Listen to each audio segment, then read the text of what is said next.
we are going to streamline your life with Notion. I'm going to show you how to set up and keep track of everything from episode planning all the way to guest management, and we're going to do it all in one place. And in the video, I'll even touch on some of the Notion AI capabilities that can help give you that extra edge. Welcome back to the channel. If you're new here, we focus on simplifying the podcasting and content creation process to help make you more efficient. So if that sounds interesting to you, smash that subscribe button for me real quick. All right, now that you're subscribed, let's get down to business. Step 1, setting up your podcast workflow in Notion. First, we're going to start with a simple podcast production tracker so that we can keep track of the planning and production phases of our episodes. So first things first, if you don't have a Notion account yet, head over to notion.so to sign up for a free account. To get started, all you have to do is put your email in. And unless you're working with a team or you're wanting to take advantage of Notion AI, I don't really see a need for the paid platform of Notion. I consider myself somewhat of a Notion power user, and I'm still on the free version. So do with that what you will. So once you're signed up, you're going to be greeted with a blank page like this. Now we're going to start building out our podcast production tracker. First, I'm going to come up here and I'm going to make this full width. This is just a personal preference of mine. Then we're going to give the Notion page a title, and I'm just going to call it My Podcast Production, and then hit enter. And we can come up in here. We can add an icon if we want. Maybe I'll do a mic. I like that emoji. And then we can even add a cover image in here as well. We can choose from the gallery here. We can upload our own, or we can go into Unsplash, and I'm just going to type in podcast. See what we got. Okay, I like that one. Okay, so now we're starting to look pretty here. So we're going to come down into the body of this page, and this is where we're actually going to start building out the production tracker itself. So we're going to hit the slash icon, and this is going to bring up a bunch of different blocks and things that we can add inside of Notion. So you see we got text, you can add pages, to-do list, headings, numbered list, toggle list, dividers. There's a bunch of different stuff in here, as well as Notion AI. But we're going to scroll all the way down here to database inline. Another way you can easily find this is if you hit that slash and start typing in database inline should pop right up, and you can just click enter. And we'll give this a name, podcast production. Now, before we start really digging in and building this tracker, there's one important thing that I wanted to note that took me a long time to figure out. If your information in Notion is set within a database, we can reuse this information in other places of our Notion account. So a good rule of thumb, if there's information that I want to be able to recall or link to in other places of my Notion board as we're building out this template, it's probably a good idea to get it into a database, because then we can always pull that information and bring it in somewhere else. So the next thing we're going to do is we're going to hit this plus icon, and it is going to add a new view for this database. We're going to come up and give it a name. We'll call it production, and we can even give it a new icon if we want. Maybe a clapperboard. That'll be our new icon. And then we're going to change this to a board. And this might start looking familiar if you've ever used platforms like Trello before. We're basically creating our own Trello-like Kanban tracker inside of Notion. So since we are going to be tracking along in the process here, we're going to add in a few different buckets here so that we can track that process. So I'm going to add one in here and call it ideas. Then I will add another one and I will call it scripting and outlining. And I'm just going to call this one ready to film, ready to edit, scheduled. Scroll over and we'll do one last one and we'll call it published. These buckets can be whatever you want, whatever makes the tracking process easy for you. This is just a process that I personally like to use so that I can see where I'm at with every single episode. Once these columns are created, we can actually go in and we can change the colors of these. So maybe I'm going to make the ideas a light gray. Then I'm going to make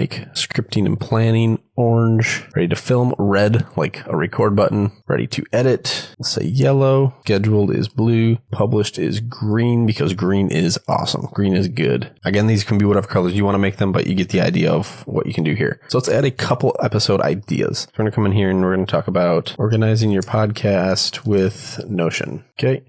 And then we'll do podcast marketing workflows. Then we'll do one more here, monetizing your podcast. And we'll add one more. If you just click the new button, you can add another one, and we'll call this one podcast production workflows. So now I can drag this into whatever step of the process that episode is on, and you can easily keep track of where you're at in the production process for every single one of these episodes. So let's put these all in the ideas category for videos to create. So let's open up one of these ideas as if we were going to plan out an episode. Each one of these is going to open up in its own page. And let's start adding a couple properties in here. So you'll notice that tags is already in here, and these are our different buckets that we use to create our Trello-like board. So I want to also add in a date option. We're going to call this publish date. And then I like to have a recording date in here as well. So I'm going to put recording date This just helps me know when I'm physically going to sit down and do the work to record this episode. And lastly, let's add in a URL, and that's going to be where this final episode URL is going to live. You can see there are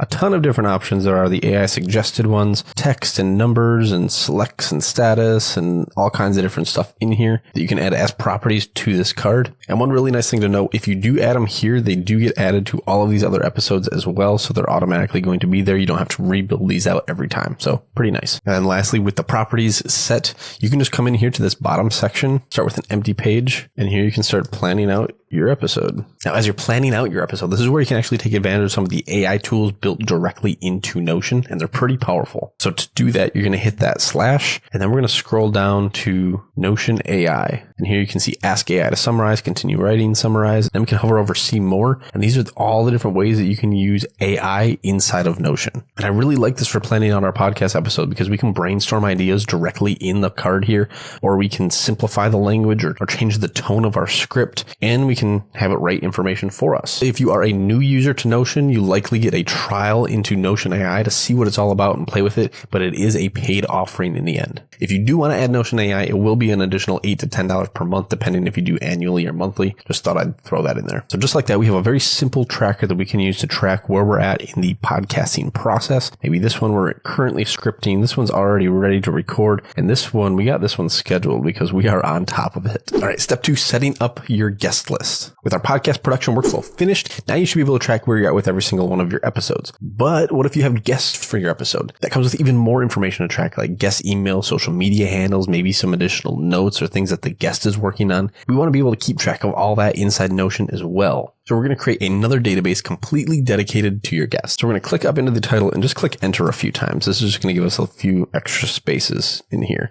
We're going to click that slash sign and we're going to choose new page. So now we have a brand new page. I'm going to come up in here and I'm going to choose full width again. And then I will give it a title called guest tracker. Maybe I'll give this one a little icon, a person. Ooh, I like that one. That one fits pretty perfectly. And then again, we can add a cover to this page. And I'm just going to make this something simple. Just like setting up the last database, we're going to start with an empty page. We're going to hit that slash sign and we're going to type in database inline. And we're just going to call this guest tracker. And just like before, we're going to add any relevant properties. I'm actually going to delete this property because I don't need the tags right now. We can come in here and we can add maybe email. Maybe we want to add a phone number in here. I'm going to put URL and we're going to call this website. I'll add another URL and I'll call this Instagram link. And then I'll add one more URL and I'm going to call this LinkedIn profile. Once again, you can add whatever properties you want to add in here. These are just some quick examples. So let's add in a few guests here. We're doing Joe Rogan, Alex Hormozi, and we'll do Gary V. We're really killing it on the podcast. We're getting a lot of big names on here. Now, if you go back into the my podcast production here, we're going to see our production table. And then we're also going to see the new page, the link that we created right here. And that'll take us directly into our tracker. So you can easily jump back and forth in between the two different pages. So step 3, the final step is to link the guests to their episodes. With both of these databases built, we can actually create a link that connects the specific guests to the episode that they're going to appear on and vice versa. That way you'll easily be able to jump between guest information and episode information without having to jump through and go through all the different pages, creating a bunch more links and just wasting more of your time. So to do this, we have to add a new property to the podcast production database. Click on the table icon here and this will look very similar to our guest tracker now. And we're going to hit the plus icon here and we're going to scroll down to relation. You're going to pick what database you want to build that relation to. So we want to choose that guest tracker. And then we're just going to check on the show on guest tracker. Related property on guest tracker to podcast episode, and then click add relation. So now you'll see we have a new property in here and we can actually start assigning the guests to the episodes that they're going to be on. We're coming here, assign Joe Rogan, assign Alex Hormozi, and assign Gary V. And we can quickly jump to this episode by clicking on the name and jumping to that page. Joe Rogan and all his important information shows up here and we have it all in one place. Vice versa, if we are looking at the guests that we have on the show, you'll see that a new column was created over here for the podcast episode and you can actually see what episode they are going to be appearing on. And likewise, we can jump directly into that podcast episode and see all the information for that episode. So now the last little tip I'll give, if you're creating a new episode or maybe you have a new guest that you have not put into your guest tracker yet, rather than going into the guest tracker and then creating a brand new guest, and then creating a link to the episode that guest is going to appear on, we can actually just do it from the podcast production database itself. So we only have 3 guests in our tracker, but we have this 4th episode that is going to have another guest on it. Rather than choosing one of these, we can just type in to create a new guest. So I'm just going to put my name in here, Nick, and then hit the plus to add Nick into the guest tracker. And there we go. Nick has been created. And if we come over into the guest tracker, Nick is in there as well with the link already made. We can even add the guest to the little cards that we're tracking with right here. And to do that, we're going to click the 3 dots up in the corner and choose properties. And then we will uncheck or unhide the guest tracker. And now you can see all of our guests are now showing on these cards with them. And they're very easy to just jump directly into that specific guest card. All right, so there you have it. We just set up a very simple yet organized and efficient process for tracking your episode production and your guests. If you found this tutorial helpful and you want more tips on simplifying the podcasting process, make sure you hit that subscribe button if you haven't already. For those of you who are serious about taking your podcasting game to the next level, consider joining NextGen Podcaster. We offer exclusive training, resources, and coaching, all within a closed community to help you take your podcast to the next level and help you stay ahead of the curve. You can join the community by going to nextgenpodcaster.com or click the link that I put down in the description. Thanks for watching. I'll catch you in the next video.